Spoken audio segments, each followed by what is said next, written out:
జై తెలంగాణ. అందరికీ నమస్కారం. తెలంగాణ ప్రజలందరికీ హృదయపూర్వకంగా నమస్కారాలు తెలియజేస్తూ ఇవాళ రాష్ట్రంలో జరుగుతున్నటువంటి పలు అంశాలపైన మాట్లాడేందుకు మేధావులతోని చర్చించేందుకు మేధావులు మొత్తం తెలంగాణ సమాజం ఏం ఆలోచిస్తుందో ప్రజలకు తెలియజేసేందుకు తెలంగాణ జాగృతి ఆధ్వర్యంలో రేపు సోమాజిగూడ ప్రెస్ క్లబ్లో ఉదయం 11 గంటలకు ఒక రౌండ్ టేబుల్ సమావేశాన్ని ఏర్పాటు చేయడం జరిగింది. మరి ప్రధానంగా ఈ రౌండ్ టేబుల్లో చర్చించాల్సినటువంటి అంశాలు ఏందన్నవి ప్రజలతో కూడా పంచుకొని రేపు వస్తున్నటువంటి అనేక మంది మేధావులు ఇతర మిత్రులకు కూడా స్వాగతాన్ని తెలియజేస్తూ ఉన్నాము. ఇవాళ మీరు గమనించినట్టయితే ఉమ్మడి ఆంధ్రప్రదేశ్లో ఉన్నప్పుడు మన తెలంగాణ అస్తిత్వం మీద రకరకాలుగా దాడి జరిగేది.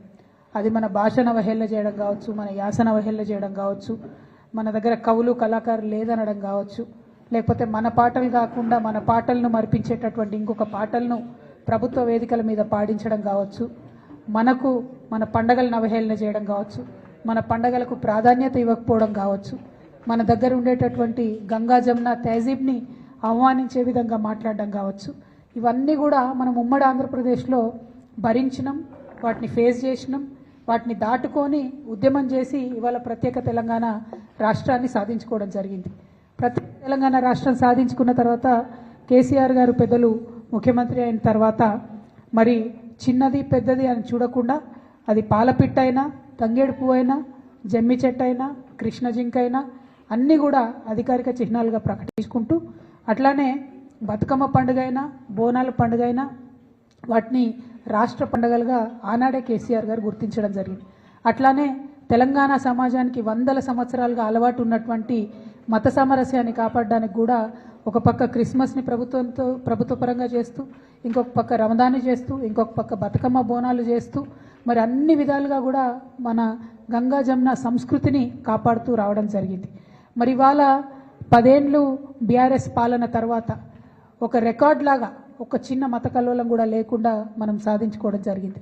ఇవాళ కాంగ్రెస్ ప్రభుత్వం వచ్చినప్పటి నుంచి ఏం జరుగుతుంది? వచ్చినప్పటి నుంచి రేవంత్ రెడ్డి గారు ముఖ్యమంత్రి గారు ఏం మాట్లాడుతూ ఉన్నారంటే ఫస్ట్ తను మొదలు పెట్టడమే రాష్ట్ర అధికారిక చిహ్నం మారుస్తాను, ఆ చిహ్నంలోంచి చార్మినార్ తీసేస్తాను, ఆ చిహ్నంలోంచి కాకతీయ తోరణం తీసేస్తాను అనేటటువంటి అంశాలు మాట్లాడడం జరిగింది. మళ్ళీ ఏమైందో ఎవరు బుద్ధి చెప్పినరో పెద్దగా దాని జోలికి పోకుండా అది విరమించుకున్నట్టుగా అనిపించింది. ఆ తర్వాత మళ్ళీ ఏ పండగ వచ్చినా కూడా దాన్ని చేయకుండా, అంటే రమదాన్ పండుగ వచ్చింది దానికి తోఫా ఇవ్వలేదు, బతుకమ్మ పండుగ వచ్చింది మా ఆడబిడ్డలకు చీరలు ఇవ్వలేదు, రేపు క్రిస్మస్ వస్తుంది దానికి కూడా వాళ్ళు ఏమి ఇచ్చే ఆలోచనలో కూడా కనీసం లేరు. అదేవిధంగా మరిగా